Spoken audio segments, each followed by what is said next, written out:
Dans cette vidéo, je vais vous présenter 3 secrets qui vont changer votre manière d'utiliser ChatGPT. Dans le premier cas, je vais vous montrer que vous n'aurez plus besoin d'acheter des cours en ligne grâce à ChatGPT. Ensuite, je vais vous montrer ce que c'est que le role prompting pour pouvoir booster le potentiel de ChatGPT avec les itérations. Et enfin, grâce au comparative prompting, nous allons voir ensemble comment ChatGPT peut faire des diagnostics et améliorer votre CV afin de maximiser vos chances pour obtenir le job de vos rêves. On y va, c'est parti. Supposons que je suis un étudiant qui cherche un job en banque d'investissement. Je peux demander à ChatGPT de me fournir un planning sur un mois pour me permettre de passer du stade de débutant à avancer dans le domaine de la fusion-acquisition. Je peux également lui demander de me rajouter des liens vers des sources gratuites ou encore des vidéos YouTube sur le sujet. De cette manière, je serai plus à l'aise lors des entretiens. Donc là, on peut voir l'instruction que j'ai préparée pour ChatGPT qui est: peux-tu créer un programme sur durée 1 mois qui m'aidera à acquérir les compétences nécessaires pour devenir un expert en domaine spécifié, ce sera la fusion-acquisition. J'apprécierais que tu fournisses des liens web vers des ressources gratuites, pertinentes et des vidéos YouTube. Et pourrais-tu suggérer le nombre d'heures à consacrer chaque jour à ce programme? Et donc là, on constate que ChatGPT a parfaitement compris ma demande. Il me génère un programme bien structuré depuis les bases, donc introduction à la fusion-acquisition avec des liens vers des ressources gratuites et des liens aussi vers des vidéos YouTube. Ce qui est extrêmement génial, surtout que vous pouvez appliquer ce template sur n'importe quel sujet. Par exemple, si je veux devenir un expert en jeu d'échecs, je peux changer la durée, changer le domaine spécifié dans le template et voici ce que ça donne.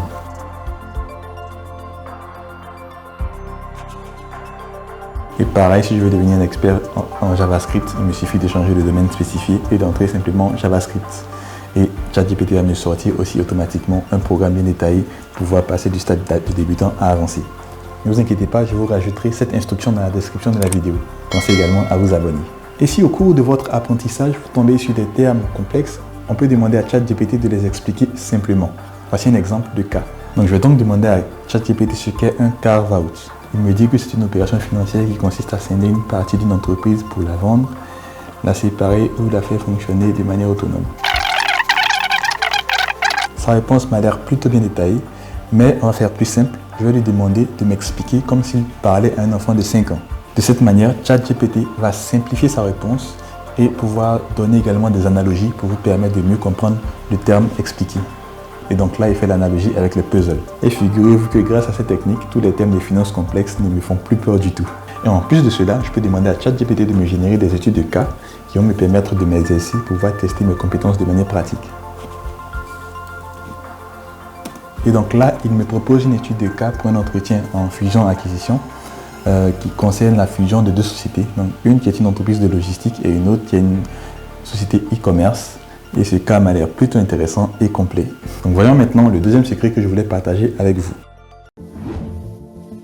Le role prompting, c'est une méthode qui consiste à affecter un rôle bien défini à l'IA de ChatGPT. De cette manière, toutes les réponses qu'il nous donnera seront beaucoup plus précises que si on avait fait de simples instructions.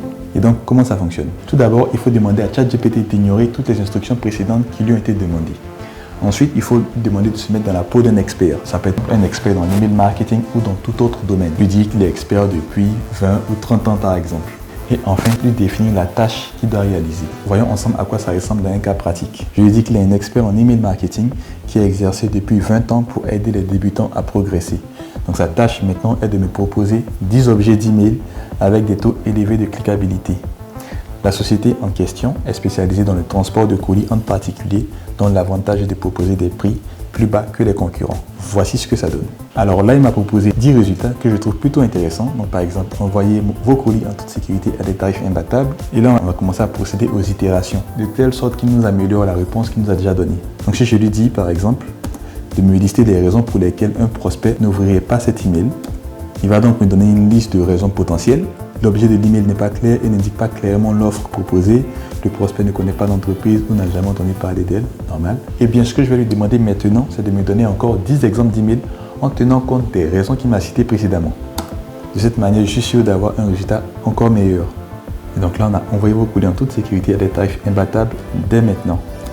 Livraison express de colis en particulier, économisez gros sur vos envois.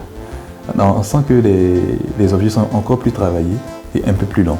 Et donc là, il précise qu'il a utilisé des mots-clés bien spécifiques pour attirer l'attention de l'audience, comme expédier, économiser, simplicité, confiance et sécurité.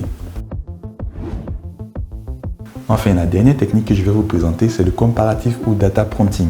Cette technique consiste à importer des données dans ChatGPT pour pouvoir faire des analyses bien détaillées. Pour vous montrer de manière pratique comment ça marche, je vais importer mon CV dans ChatGPT et je vais lui demander de se mettre dans la peau d'un expert en recrutement. Et je vais lui demander de rédiger un résumé de 200 caractères de mon CV en faisant ressortir les points clés pour augmenter mon employabilité pour des jobs en finance d'entreprise. Donc copier mon CV et je vais le coller dans ChatGPT. Et voilà, en moins de 2 secondes, il a fait un résumé de mon CV que je peux utiliser par exemple sur des plateformes comme LinkedIn pour gagner en visibilité. Donc là par exemple la réponse est en anglais, mais je vais lui demander de la traduire en français. Et comme d'habitude, on va aller encore plus loin. Cette fois-ci, on va demander de faire une comparaison entre mon CV et une offre d'emploi que j'ai vue sur le net. Je vais demander à ChatGPT d'analyser mon CV et l'offre d'emploi et de me faire sortir dans un tableau les points à adapter sur mon CV pour que je puisse maximiser mes chances lorsque je vais postuler à cette offre. Voyons donc ensemble à quoi ressemble l'instruction. J'aimerais que tu crées un tableau de 3 colonnes. La première colonne, expérience requise, listera toutes les compétences souhaitées présentes sur l'offre d'emploi, mais qui ne figurent pas sur mon CV. Dans la seconde colonne, amélioration, écris une suggestion sur comment je serai capable d'acquérir ces compétences avec peu ou pas de connaissances de base. Et dans la troisième colonne, priorité, classe ces compétences par ordre d'importance où 10 c'est indispensable et 1 c'est non indispensable. Voici donc l'offre d'emploi. C'est une offre d'emploi que j'ai prise sur Indeed pour un poste de senior analyste. Donc je vais copier l'offre et je la colle dans ChatGPT et voyons voir ce qui nous sort comme analyse. Ça c'est très intéressant. Par exemple, la deuxième ligne, c'est connaissances approfondies sur des marchés financiers. Donc suivre des actualités financières quotidiennes, rejoindre des clubs d'investissement pour obtenir une expérience pratique, lire des rapports de recherche sur des marchés financiers. Avec ces points d'amélioration, je sais comment me préparer si je veux maximiser mes chances d'obtenir ce job. Et comme vous l'avez constaté, l'une des choses les plus importantes pour pouvoir maximiser le potentiel de ChatGPT, c'est de savoir lui donner des bonnes instructions. Et donc cela s'appelle le prompt engineering. C'est une compétence très importante, surtout avec cette nouvelle ère d'intelligence artificielle. À tel point qu'Anthropic, une filiale du groupe Google, a ouvert un poste pour un job de prompt engineering rémunéré à plus de 335 000 $ par an. Et donc si vous êtes intéressé par le prompt engineering, je vous invite à vous rendre sur le site learnprompting.org.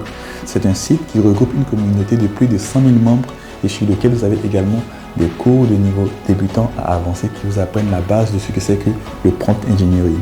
Comment donner des instructions efficaces à ChatGPT ou à l'intelligence artificielle de manière générale. Vous allez également retrouver des exemples comme ceux que j'ai présentés dans cette vidéo. C'était Demel Yedo, n'hésitez pas à vous abonner. Salut!